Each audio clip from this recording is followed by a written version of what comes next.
namamu Tuhan. Kau yang mengawali dari awal pertengahan sampai pada akhirnya. Kau yang mengurapi kami semua Tuhan.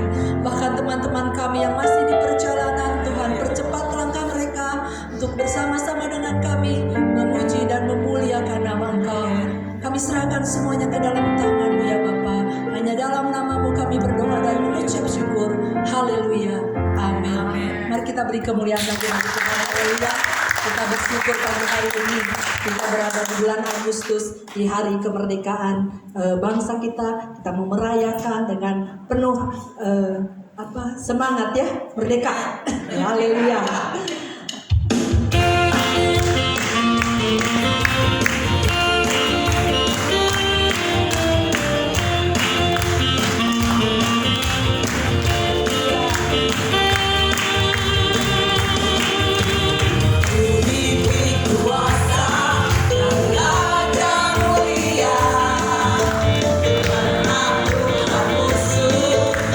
Bawah dari dulu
Lalu kita bersuka cita, kita bersorak bagi Tuhan. Kuasa Tuhan nyata di tempat ini.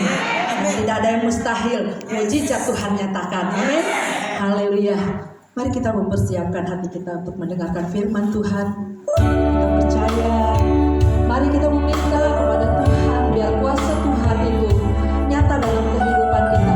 Dan hidup kita ini kita mempersembahkan bagi Tuhan. Haleluya Yesus. Terima kasih Yesus.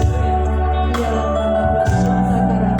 Haleluya Yesus. Terima kasih.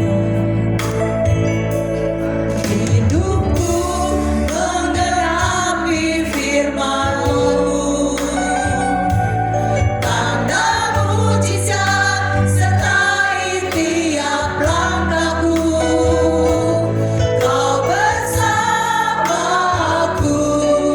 di dalamku, jadi bukti kebesaran-Mu.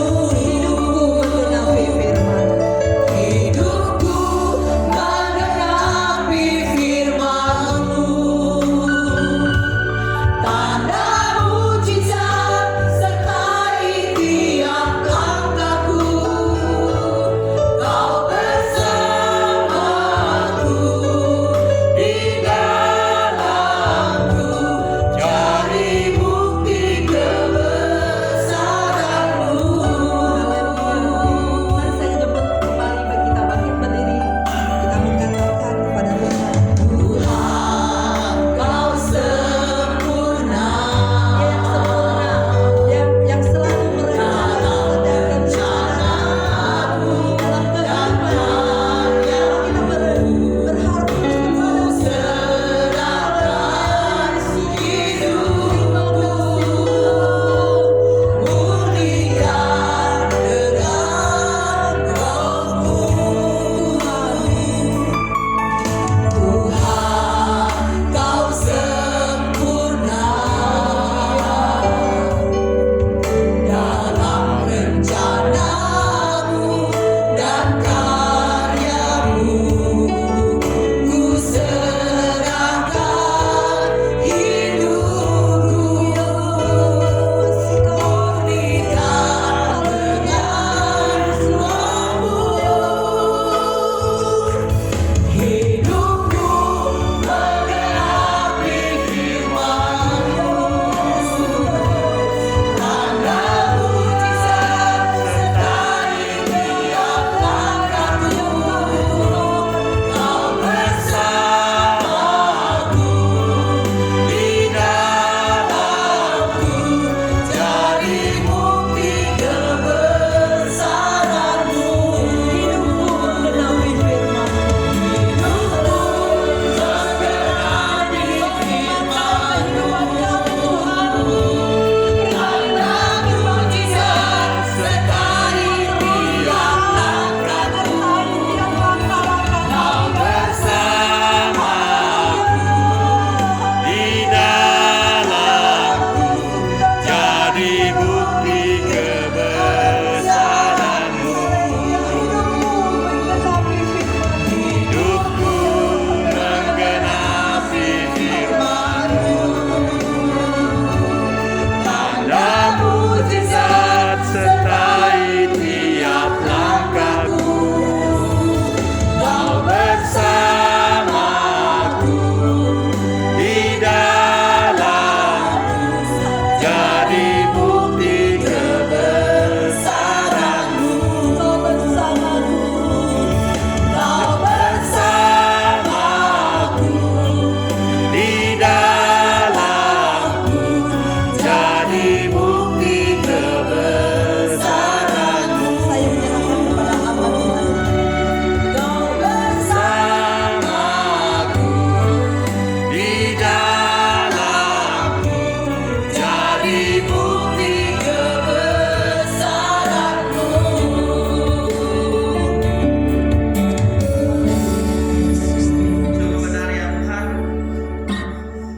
Lewat pujian yang kami baru persembahkan untuk hormat dan kemuliaan bagi nama-Mu pada pagi hari ini. Haleluya.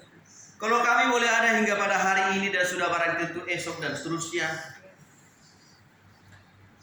itu tidak lebih tidak kurang hanya karena kebesaran Tuhan, Amin. hanya karena kasih karunia Tuhan, Amin. hanya karena pertolongan dan penyertaan Tuhan yang selalu sempurna, Yes.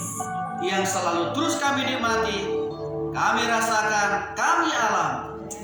Bahkan dikala kami menghadapi tantangan, persoalan dan pergumulan, bahkan penderitaan silih berganti datang menghampiri hidup kami, rumah tangga, usaha, pekerjaan, dan bisnis dan pelayanan kami tetap kami melihat kasih kuasa-Mu amat besar. Karena terbukti Tuhan tetap memberikan kami kekuatan, pengharapan, dan penghiburan sebagaimana kami adanya pada hari ini.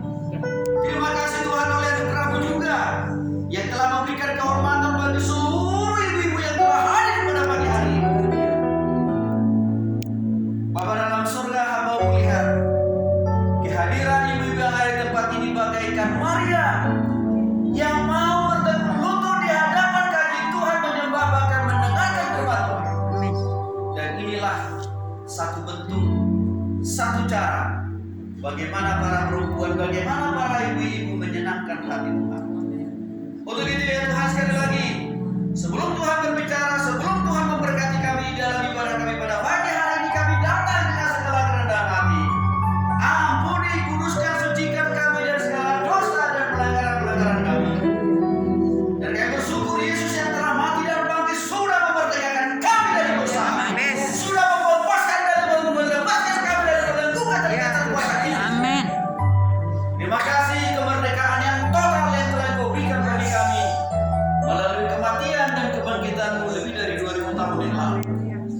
Untuk itu ya Tuhan, Roh penolong, Roh penghibur, yaitu Roh Allah yang telah Tuhan materaikan di dalam hati kami masing-masing, kembalilah memimpin dan menguasai hati dan pikiran kami, dan juga menerangi hati dan pikiran kami, memahami dan mengerti bagian-bagian dari firman-Mu pada pagi hari ini, sehingga waktu kami pulang dari tempat ini kami diberikan kekuatan, pengharapan, dan kemerdekaan yang total daripada Yesus Kristus. Kami serahkan pemberitaan firman Tuhan dari awal, pertengahan hingga akhir hanya di dalam nama Bapa, Putra, dan Roh Kudus. Haleluya. Amin. Silakan duduk Bapak Ibu yang dikasihi oleh Tuhan Yesus Kristus. Bapak Ibu yang dikasihi oleh Tuhan Yesus Kristus, karena ada peribahasa yang mengatakan tak kenal maka tak sayang, maka rasanya saya perlu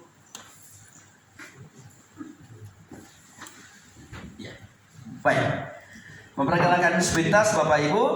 Perkenalkan, saya Pendeta Tony Hutasoid. Kalau ada Hutasoidnya itu pasti dari Korea Utara. Tapi Korea Utara yang dekat dengan Danau Toba Bapak Ibu ya. Baik. Ya, saya bersama dengan mantan pacar saya satu-satunya dulu waktu kuliah dan sudah menjadi istri saya, Evangelis Linda Susanti. Kami melayani Tuhan lewat Sekolah Tinggi Teologi Profesional Lembaga Pelayanan Pemimpin Indonesia. Seringkali ada orang bertanya, Pak Tony kok kenapa nama Sekolah Teologi Pak Tony itu agak beda dengan yang lain? Karena ada kata profesionalnya. Karena target kami, mimpi kami, harapan kami memperlengkapi para profesional. Siapa itu profesional? Para pengusaha, para bisnismen, ataupun juga seperti ibu-ibu untuk memahami, mengerti hati Tuhan, tapi juga melayani Tuhan. Nah, bagi Bapak Ibu yang dikasih oleh Tuhan Yesus, kalau ada yang mau belajar bersama dengan kami, dengan senang hati kami menyambutnya. Baik, Bapak Ibu yang dikasih oleh Tuhan Yesus Kristus, tema firman Tuhan yang akan kita bahas pada pagi hari ini adalah dimerdekakan di dalam Kristus. Rasanya kalau saya lihat di ruangan ini, kita semuanya sudah dimerdekakan oleh Kristus seperti baju yang kita pakai hari ini. Amin. Ya. Nah, Bapak Ibu dikasih oleh Tuhan Yesus Kristus, saya sedikit mau jelaskan dulu apa arti kata dimerdekakan. Menurut Kamus Besar Bahasa Indonesia, makna kata merdeka artinya bebas. Ya, dari mana? Dari perhambaan dan juga dari penjajahan. Dan ini sudah kita alami waktu negara kita merdeka. Kita dibebaskan oleh Tuhan dari penjajahan Jepang, Belanda, dan lain sebagainya. Pertanyaannya, masihkah kita hari ini terjajah? Kan kira-kira begitu Bapak Ibu ya.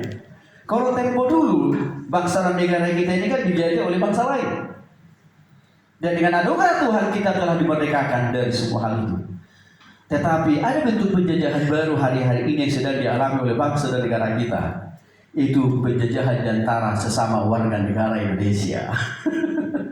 Nanti akan saya jelaskan. Nah, secara teologis Bapak Ibu dikasih oleh Tuhan Yesus Kristus, kemerdekaan itu artinya pembebasan dari status perbudakan bangsa lain, ya, dan pembebasan orang percaya dari penguasaan dosa. Kita tahu Bapak Ibu waktu kita Adam dan Hawa jatuh dalam dosa, maka waktu mereka jatuh dalam dosa itu mereka diperbudak, mereka dijajah oleh iblis. Dan mau tidak mau suka atau tidak suka, dampak kejatuhan Adam dan Hawa ke dalam dosa yang notabene mereka dijajah oleh iblis itu sampai sekarang masih terus dialami oleh setiap manusia dalam setiap generasi.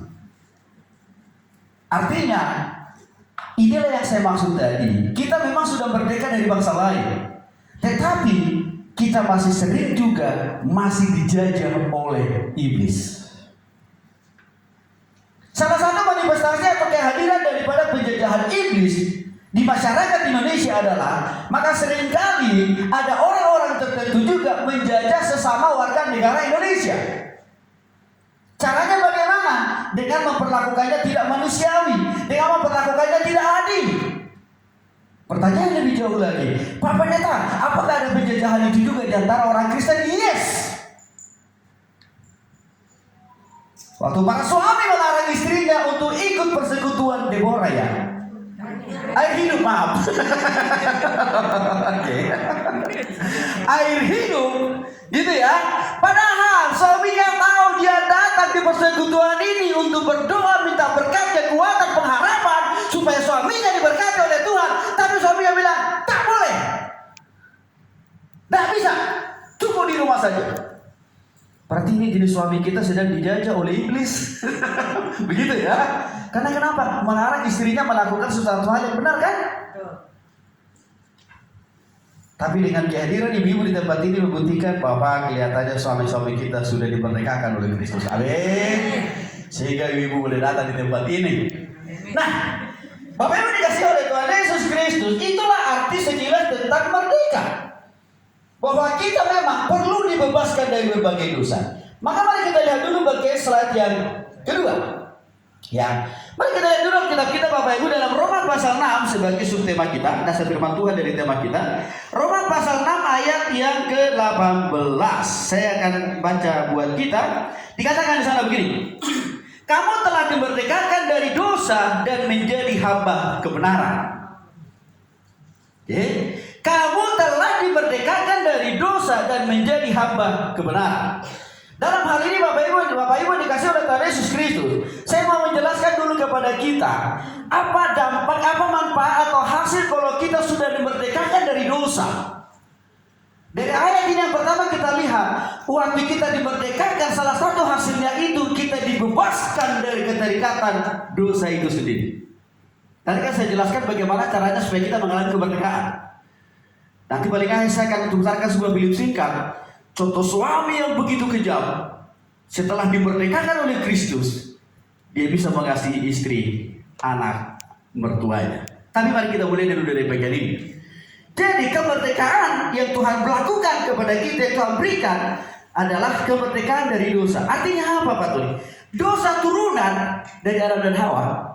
Waktu kita bertobat kepada Yesus, itu telah dipatahkan, itu telah dihancurkan, itu telah digunting. Maka tidak ada lagi yang namanya dosa turunan. Amin Bapak Ibu. Jadi walaupun mungkin kita dulu punya orang tua, ya, kakek buyut kita, eyang kita terlibat dengan perdukunan, terlibat dengan okultisme, begitu Bapak Ibu ya. Maka mungkin mereka amat dan sangat jahat. Tapi kita sudah bertobat kepada Kristus, artinya kita dimerdekakan oleh Kristus. Kita tidak lagi mengalami dosa kutukan. Amin Bapak Ibu. Maka untuk itu Bapak Ibu jangan takut. Aduh Pak Pendeta, saya dengar dari tetangga sebelah katanya bapak saya itu dulu pembunuh berdarah dingin. Kira-kira begitu ya. Kira-kira masih saya alami nggak dampaknya itu Pak Pendeta? Apalagi hari-hari ini saya lihat apa yang dikerjakan oleh saya, suami saya selalu gagal terus Pak Pendeta. Itu seringkali mengintimidasi Bapak Ibu ya.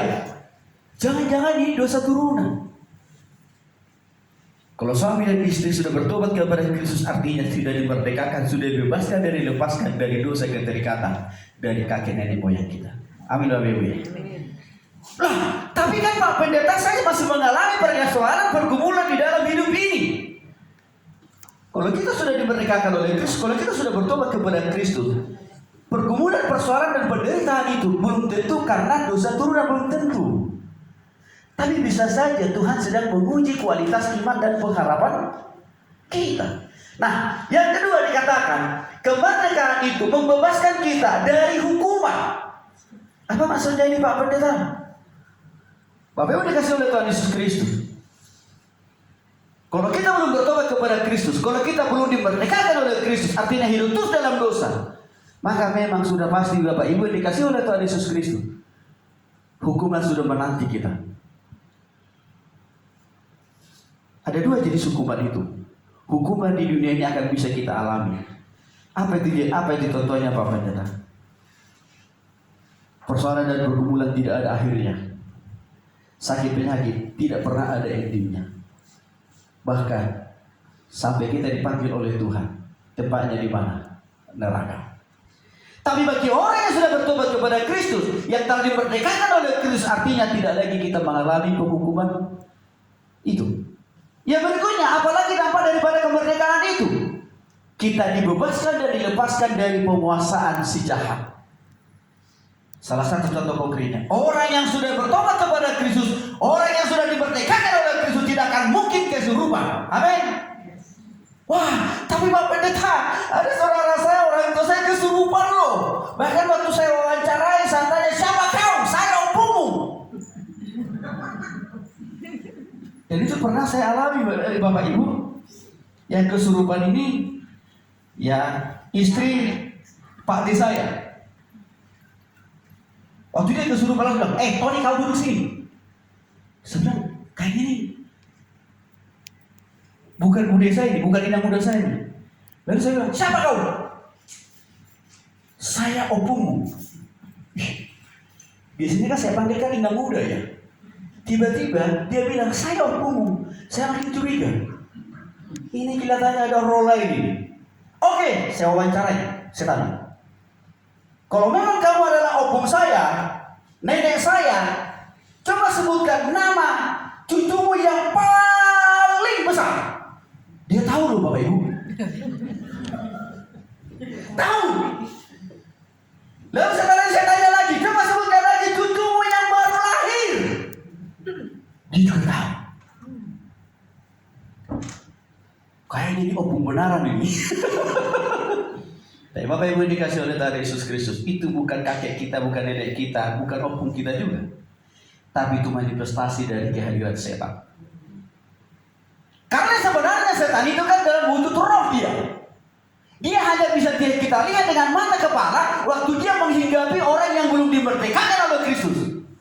Artinya apa? Setan itu akan maksimal bekerja di dalam diri orang yang belum bertobat kepada Kristus, Bapak Ibu. Maka waktu itu saya katakan, di dalam nama Yesus kau pergi. Waktu dia dengar nama Yesus, Bapak Ibu, langsung lari dia terbirit-birit. Lalu bude saya ini langsung lemas. Lalu saya kasih minum air putih. Lalu tak lama kemudian dia bilang, tadi saya lagi ngapain ya? Tadi saya lagi ngapain ya? Tadi. Emang dia nggak sadar. Kenapa itu terjadi kepada inang muda saya ini? Karena memang inang muda saya ini belum dimerdekakan oleh Kristus, artinya apa? Belum sungguh-sungguh bertobat terima Yesus. Bapak Ibu dikasih oleh Tuhan Yesus, itu salah satu contoh konkret orang yang masih dikuasai oleh si jahat. Pertanyaannya, Pak Tony, kira-kira masih banyak nggak manusia di dunia ini yang masih dikuasai oleh si jahat? Oh banyak Bapak Ibu. Siapakah mereka itu? Mereka itu adalah yang belum sungguh-sungguh bertobat kepada Kristus. Mereka memang masih hidup di dunia ini seperti kita. Bangun pagi, melakukan berbagai aktivitas, lalu nanti malam tidur. Masih melakukan juga. Tetapi sebenarnya mereka belum dimerdekakan oleh Kristus. Karena mereka belum bertobat kepada Kristus. Tapi kan Pak Tony, mereka masih bisa juga buka usaha, buka bisnis, pekerjaan. Oh iya betul. Tetapi yang menguasai hati dan pikiran mereka bukan Kristus. Lalu apa? Kedagingan mereka sendiri yang berkolaborasi dengan si jahat. Maka seringkali saya katakan, ada dua jenis manusia di dunia ini. Yang pertama adalah manusia yang sudah dimerdekakan oleh Kristus, seperti Bapak, Ibu, dan saya. Tapi masih lebih banyak lagi manusia yang belum dimerdekakan oleh Kristus, yang seringkali saya sebut namanya vampir. Pernah beli vampir, Bapak Ibu ya? Vampir itu kan soalnya kan mayat yang orang sudah meninggal kan dia. Tapi coba dihidupkan kembali dengan menghadirkan roh iblis kan itu. Nah, tergantung kepada pawangnya. Kau ke sana dia. Kau ke situ. Artinya itulah contoh-contoh orang yang saya katakan tadi belum dimerdekakan oleh Kristus. Dari sejahat karena dia belum bertobat kepada Kristus. Dari hal apa lagi kita dimerdekakan waktu kita bertobat tidak kepada Yesus? Dari kutukan. Kutukan itu apa? Kutukan itu juga salah satu bentuknya adalah penghukuman. Dan jenis-jenis daripada kutukan itu kan bisa juga sakit penyakit. Ya, persoalan yang tidak pernah ada endingnya, pergumulan yang tidak pernah ada habisnya, kegagalan demi kegagalan, kehancuran demi kehancuran yang tidak pernah berakhir. Ini akan dialami kalau orang belum bertobat kepada Kristus karena dia belum dimerdekakan dan dibebaskan oleh Kristus. Pertanyaannya, masih ada nggak orang yang seperti itu Pak Tony di dunia ini? Banyak. Kalau kita sudah dimerdekakan oleh Kristus, kita pasti harus bebas dari keberhalaan. Apa ini keberhalaan? Dulu di zaman perjanjian lama salah satu bentuk keberhalaan itulah penyembahan terhadap dewa dewi atau patung.